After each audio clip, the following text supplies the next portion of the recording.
ड़मो ड़मो सिद्ध साहूडम। संसार में दातार की क्या महिमा कहें। जो जीव श्रद्धा से, भक्ति से मुनिराजों को आहार देता है, उसके यहाँ स्वतः ही चमत्कार हुआ करते हैं। दातार वे होते हैं जो व्यक्ति खुद तो भले ही ना खाए परंतु दूसरों को अवश्य खिलाए। संसार में बहुत से धनिक प्राणी हैं, बहुत पैसा है उनके पास, परंतु बहुत से ऐसे जीव हैं जिनके मन में भाव नहीं आता कि चलो दिगंबर मुनिराजों का पड़गान करें, उनको आहार दें। और बहुत से ऐसे जीव हैं जिनके पास धन अधिक नहीं है पर वे श्रद्धा से भरे हैं। उनका मन करता है कि चलो मुनिराजों को पड़गान करते हैं, मुनिराजों को आहार देते हैं। ऐसी एक संक्षिप्त दृष्टांत से समझते हैं। एक गांव में एक बुढ़ा और बुढ़िया रहते थे। एक दिन दिगंबर मुनिराज को देखकर भाव आए कि मैं भी मुनिराज को आहार दूंगी। और उस बुढ़िया के पास मिट्टी के 2 बर्तन थे।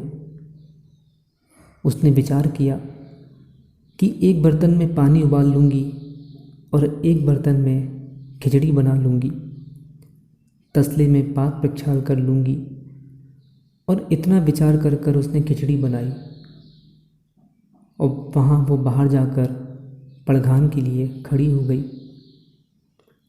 देखा तो रिद्धिधारी मुनिराज का पड़गान हो गया।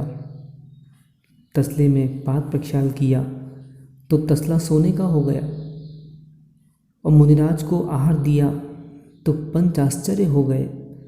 रत्न बरसे, आकाश में देवों ने जय जयकार की, आहार होता रहा और बुढ़िया का आंगन रत्नों से भर गया।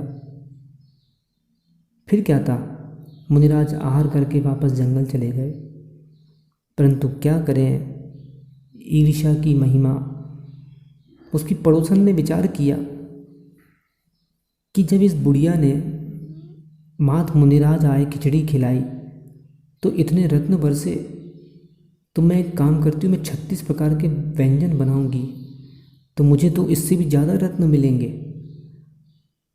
परंतु जहाँ भक्ति नहीं होती वहाँ किसी भी प्रकार का कोई चमत्कार नहीं होता।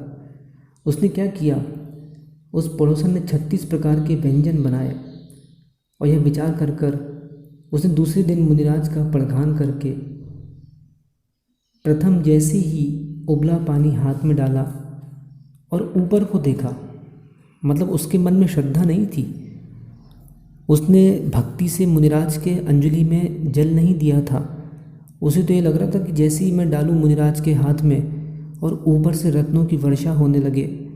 पर क्या हुआ, जैसे ही उसने उबला पानी डाला और ऊपर देखने लगी, वहाँ उबला पानी इतना ज़्यादा था कि मुनिराज की अंजलि छूट गई और अंतराय हो गया।